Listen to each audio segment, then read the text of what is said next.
어떤 사람이 큰 공을 세워서 왕이 그에게 말을 한 마리 선물해 주었다고 합니다. 이 말은 적토마보다도 더 대단한 아주 명마였어요. 왕이 말했습니다. 이 말은 말을 잘 알아듣는다.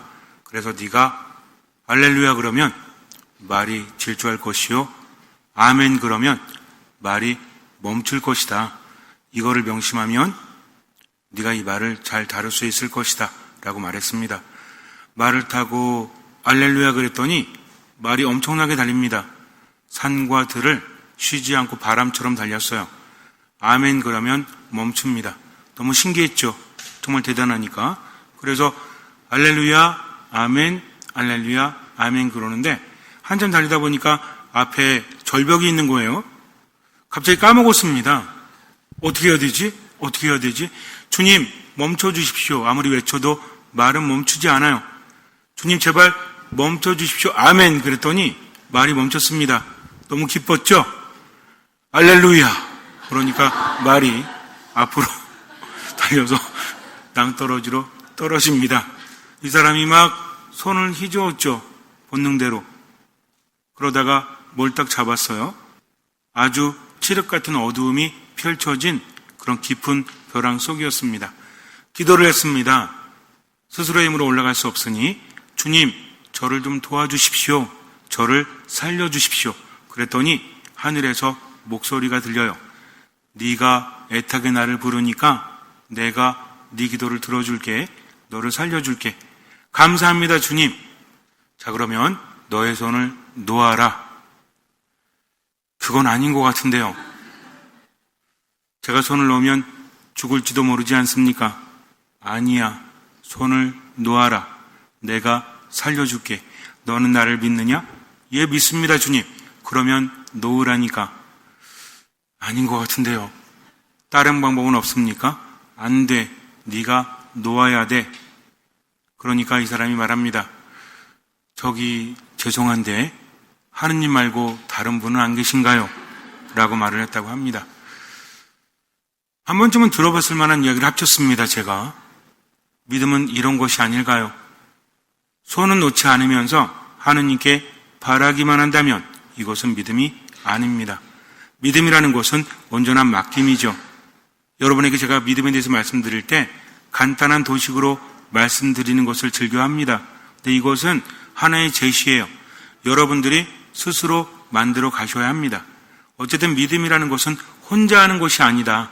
혼자만의 사랑, 혼자만의 믿음이 얼마나 슬픕니까? 믿음은 혼자 하는 게 아니에요. 사랑도 혼자 하는 게 아니죠. 사랑은 함께 하는 겁니다. 내가 사랑하고 그 사람이 나를 사랑하고 신뢰하고 맡기는 게 진짜 사랑이라는 거죠. 상대방을 알지도 못하는데 어찌 사랑한다 말할 수 있겠습니까? 여러분들이 누구를 사랑한다면 그 사람을 알아야 되는 거예요. 알고 싶은 것만 아는 것이 아니라 나에관해서 그 사람이 보여주는 것. 사람은 참으로 다양한 모습을 지녔죠. 여러분들 그러지 않습니까? 어떤 사람이 그랬대요. 어떤 사람이 좀 사랑이 식어가는 거구나라는 생각을 해가지고 어떻게 해야 되지? 사랑은 원래 뭐래요? 움직이는 거라고 하죠. 사랑은 움직이는 겁니까? 멈춰있는 겁니까? 이거 잘 알아들으셔야 돼요. 움직인다고 그래가지고 이 사람 사랑했다가 저 사람 사랑했다가 이렇게 움직이는 게 아니라 사랑은 멈춰있는 것이 아니라 함께 간다는 거죠. 나도 움직이고 그 사람도 움직여야 되는 거예요. 그러니까 사랑은 움직이는 겁니까? 멈춰있는 겁니까? 움직이는 거죠. 상대방이 움직이면 나도 움직여야 됩니다. 나는 멈추어 서서 너는 왜 멈추어 있지 않냐고 아무리 말해도 이것은 사랑이 아니라는 거죠. 사랑하기 때문에 그 사람에게 맞춰주는 것이요. 사랑하기 때문에 그 사람과 함께하는 거죠. 그래서 누군가를 사랑할 때는 내가 사라지죠. 안 해보셨구나. 사랑한다는 건 뭡니까?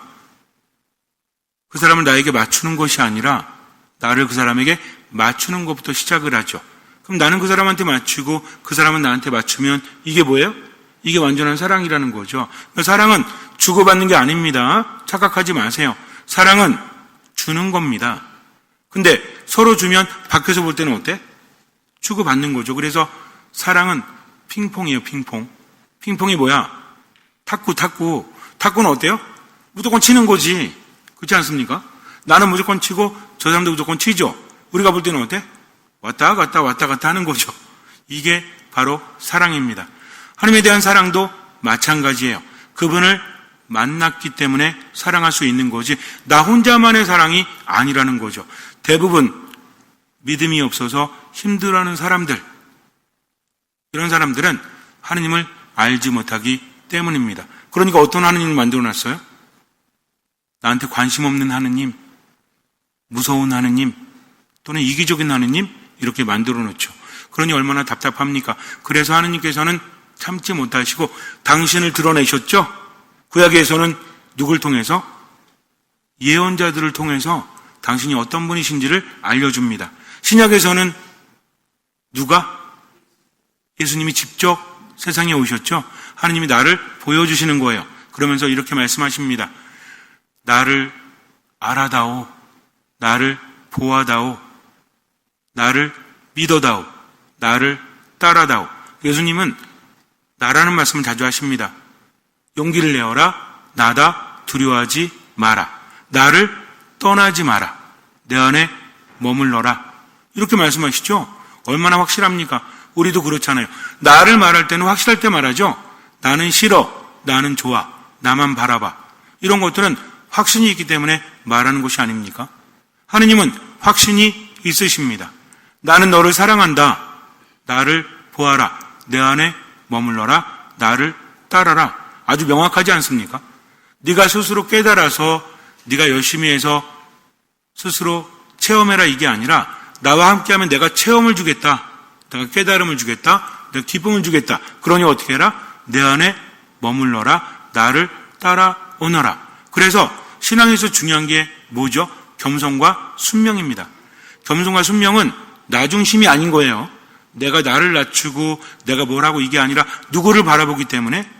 하느님을 바라보기 때문입니다. 어둠의 골짜기를 간다고 할지라도 우리가 두려워하지 않는 이유는 무엇입니까? 주님께서 나와 함께 하시기 때문이죠.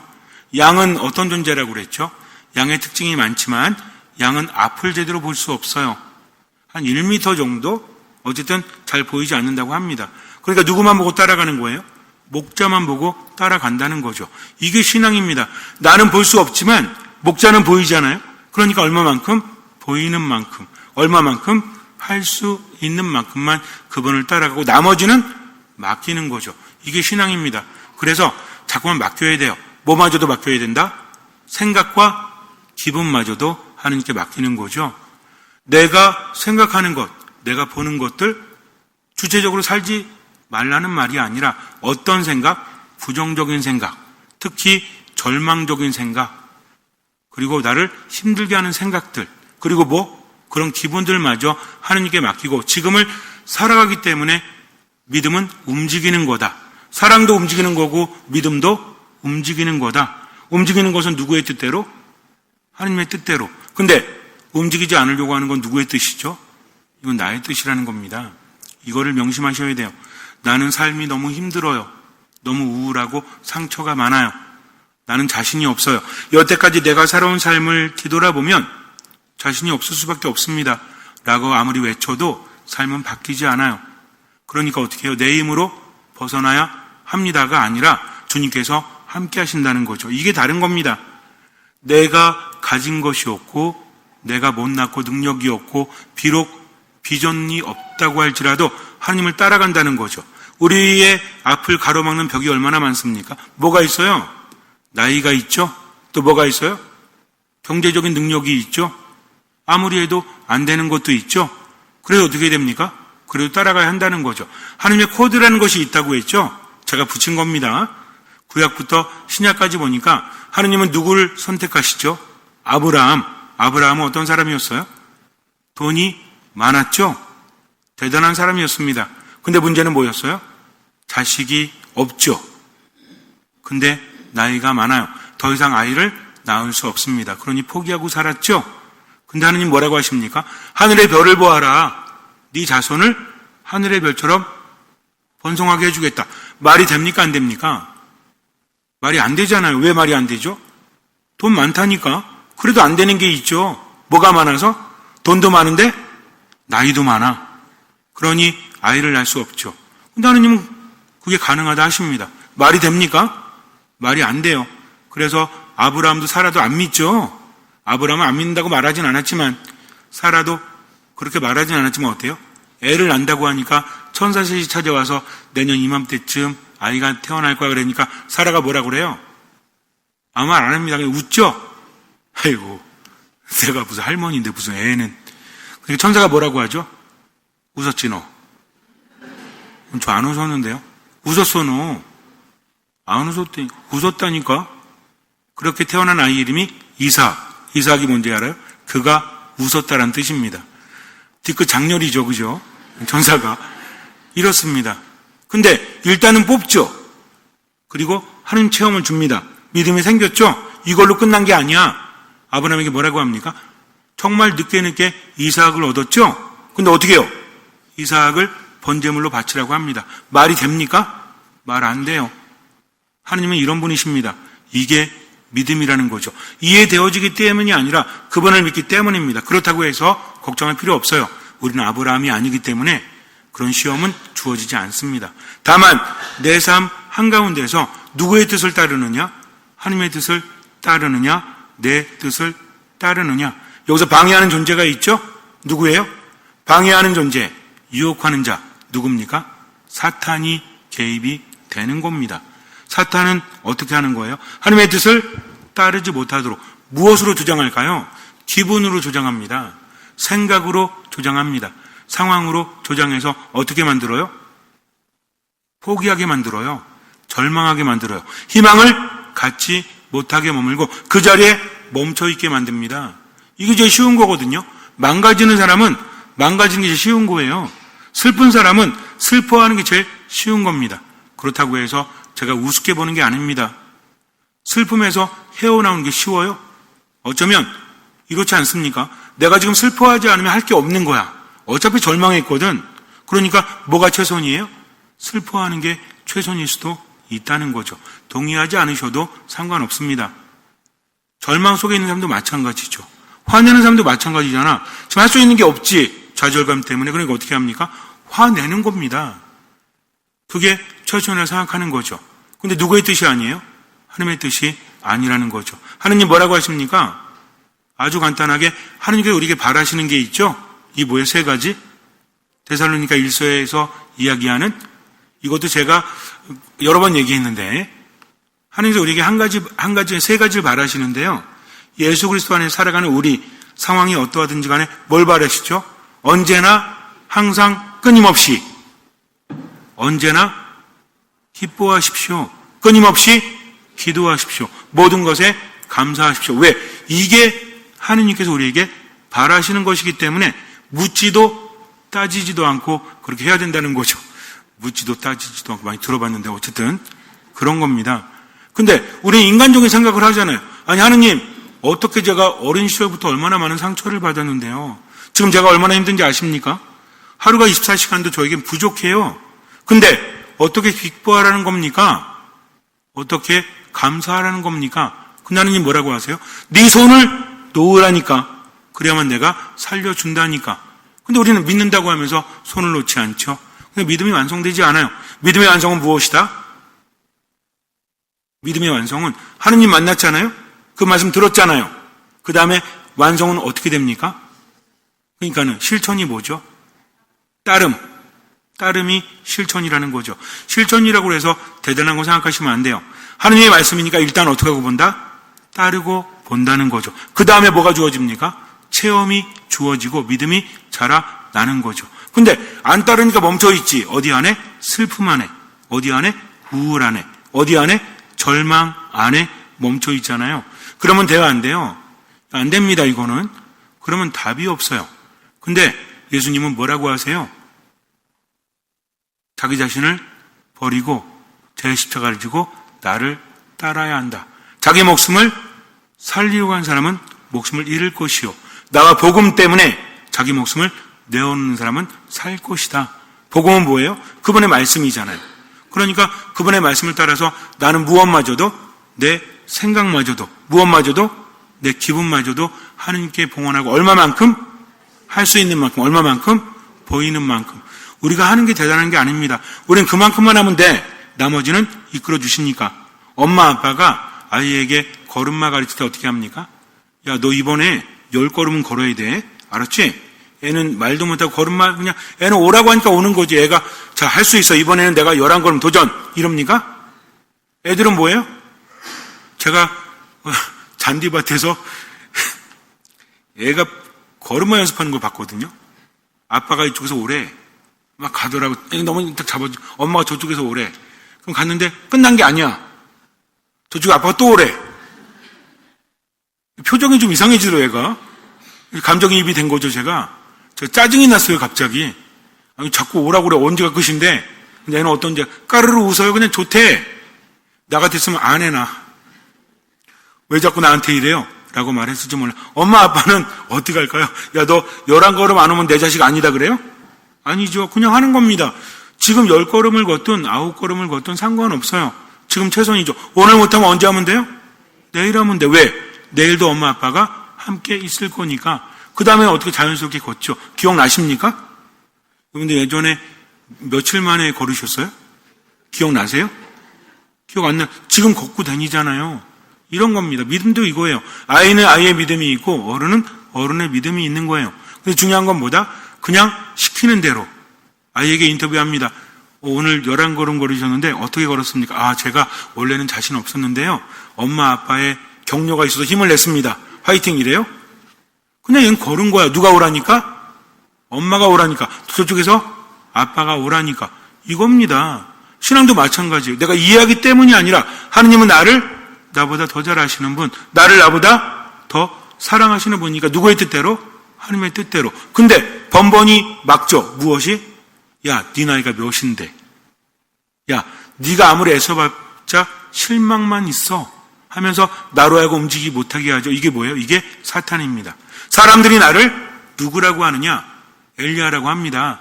세례자 요한이라고 합니다. 그런데 중요한 건 이게 아니었어요. 그러면 너희는 나를 누구라고 하느냐? 베드로가 말합니다. 예수님은 사람들이 당신에 대해서 뭐라고 하는지는 관심이 없어요. 나를 보고 따라왔던 너희는 나를 누구라고 하느냐? 그랬더니 베드로가 그리스도이십니다. 다른 복음에서는 뭐라고 하죠? 살아계신 하느님의 아들 그리스도이십니다라고 하죠. 그랬더니 너는 참으로 행복하다. 오늘 복음에는 안 나오지만 같은 부분이죠. 왜 행복합니까? 살과 피가 아니라 하늘에 계신 아버지께서 그것을 알려주셨기 때문이다 하면서 베드로라는 반석 위에 교회를 세우시죠. 근데 이걸로 끝났으면 좋은데 예수님께서 그 다음에 깊이 있는 말씀을 하시죠. 고백을 했기 때문에 이제 사람의 아들이 고난을 받고 죽었다가 사흘 만에 되살아날 것이다 라는 말씀을 하시죠. 순한 예고를 하십니다. 죽음의 예고를 하십니다. 그랬더니 베드로가 뭐라고 그래요? 안 됩니다. 그런 일은 절대로 일어나지 않을 것입니다. 그랬더니 예수님께서 역시 너뿐이 없어. 너만이 내 마음을 아는구나. 그러십니까? 사탄아, 내게서 물러가라. 너는 내게 있어서 장애물이다. 이유가 뭐죠? 너는 하느님의 일은 생각하지 않고 사람의 일만을 생각하는구나 라고 말씀하십니다. 그리고 뭐라고 하세요? 사람들에게 나를 따르라고 하시죠. 내 말을 실천하라고 하십니다. 자기 자신을 죽이라고 하시죠. 이게 바로 이거예요. 우리도 마찬가지입니다. 인간적인 생각보다 누가 더 크다? 하느님이 더 크다는 거죠. 믿으십니까? 인정하십니까? 그렇다면 내가 절망적일지라도 하느님이 희망하라고 하시면 어떻게 해야 돼요? 희망을 가지고 지금을 살아가는 거죠. 내 슬픔이 크다고 할지라도 하느님께서 기운 내라고 하시면 기운 내서 살아가는 겁니다. 얼마만큼? 할 수 있는 만큼, 얼마만큼? 보이는 만큼, 나머지는 맡기는 거죠. 어디에 머물면서? 미사 안에 머물면서, 말씀 안에 머물면서, 또 기도 안에 머물면서. 근데 이거 안 하잖아요? 맨날 제자리 걸음이야. 그러나 할 수 있는 만큼만 하고 나머지는 맡기고 매일매일 꾸준히 한다면 그 다음에 어때요? 걸음마다가 걷게 되죠. 그리고 뛰게 되죠. 성장하는 겁니다. 이게 믿음이라는 거죠. 어느 순간에 생기는 게 아니라 하나님이 신뢰하면서 나의 무엇마저도 생각마저도 무엇마저도 기분마저도 맡기고 얼마만큼? 이제는 대답이 더 나오겠죠. 얼마만큼? 할 수 있는 만큼. 얼마만큼? 보이는 만큼, 그리고 나머지는 맡깁니다. 잠시 눈을 감으세요. 그때 예수님께서 제자들과 함께 카이사리아 필리피 근처 마을을 향하여 길을 떠나셨다. 그리고 길에서 제자들에게 사람들이 나를 누구라고 하느냐 하고 물으셨다. 제자들이 대답하였다. 세례자 요한이라고 합니다. 그러나 어떤 이들은 엘리야라 하고 또 어떤 이들은 예언자 가운데 한 분이라고 합니다. 예수님께서 다시 그러면 너희는 나를 누구라고 하느냐 하고 물으시자 베드로가 스승님은 그리스도이십니다 하고 대답하였다. 그러자 예수님께서는 제자들에게 당신에 관하여 아무에게도 말하지 말라고 엄중히 이르셨다.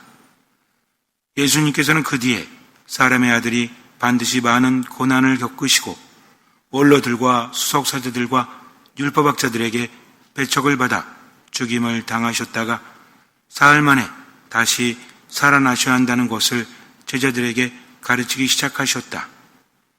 예수님께서는 이 말씀을 명백히 하셨다. 그러자 베드로가 예수님을 꼭 붙들고 반박하기 시작하였다.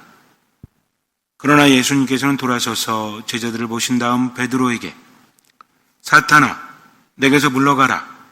너는 하느님의 일은 생각하지 않고 사람의 일만 생각하는구나 하며 꾸짖으셨다. 예수님께서 제자들과 함께 군중을 가까이 부르시고 그들에게 말씀하셨다. 누구든지 내 뒤를 따르려면 자신을 버리고 제 십자가를 지고 나를 따라야 한다. 정녕 자기 목숨을 구하려는 사람은 목숨을 잃을 것이고 나와 복음 때문에 목숨을 잃는 사람은 목숨을 구할 것이다. 사람의 일만을 생각하는 것은 신앙이 아니죠. 인간적인 한계 분명히 있습니다. 우린 나약합니다. 인정해야 돼요. 그러나 그러다가도 하느님 믿고 지금을 살아가는 거죠. 이게 믿음이에요. 슬픔에 빠지는 거 어쩔 수 없죠. 그러나 이제는 슬퍼하지 않고 하느님 때문에 기뻐하는 게 신앙입니다. 아파하는 것도 어쩔 수 없죠. 화나는 것도 어쩔 수 없어요. 근데 깨닫는 순간 기분과 생각 하느님께 맡기고 보이는 만큼 할 수 있는 만큼 하느님의 뜻대로 살아가고 나머지는 맡기십시오. 주님께서는 그 믿음을 보시고 우리 삶에 놀라운 기적을 일으켜 주실 것입니다. 아멘.